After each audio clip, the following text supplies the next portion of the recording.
नमस्कार दोस्तों, आप देख रहे हैं भोजपुरी बिहार। सपा मुखिया व पूर्व मुख्यमंत्री अखिलेश यादव मध्य प्रदेश विधानसभा चुनाव में सीट बंटवारे को लेकर कांग्रेस से खासा नाराज हैं।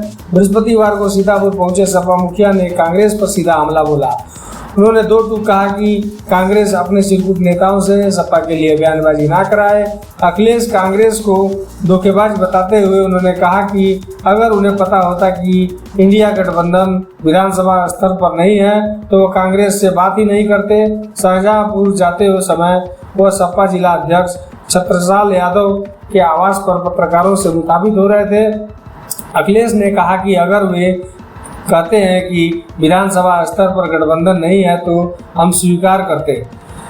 ये शायद हमें ही कंफ्यूज रहा होगा। यूपी कांग्रेस के प्रदेश अध्यक्ष अजय राय के मध्य प्रदेश में सपा की कोई हैसियत नहीं है। संबंधित बयान पर पलटवार करते हुए अखिलेश बोले कि उनकी हैसियत क्या है, इंडिया गठबंधन के बारे में वे कितना जानते हैं, क्या बैठकों में हुए थे।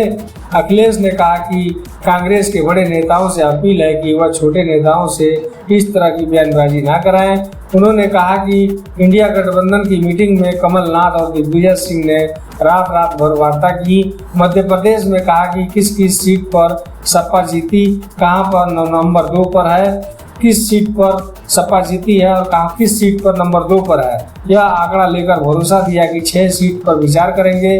फिर सपा को एक भी सीट नहीं दी, इसलिए हमने वह अपने प्रत्याशियों की सूची जारी कर दी। इंडिया गठबंधन पर कहा कि अगर यह सिर्फ लोकसभा में है तो इस पर विचार किया जाएगा। कांग्रेस जैसा व्यवहार सपा के साथ करेगी उसके साथ वैसा ही किया जाएगा। इस मौके पर विधायक अनिल वर्मा, एमएलसी जसमीर अंसारी, पूर्व विधायक अनूप गुप्ता आदि मौजूद थे।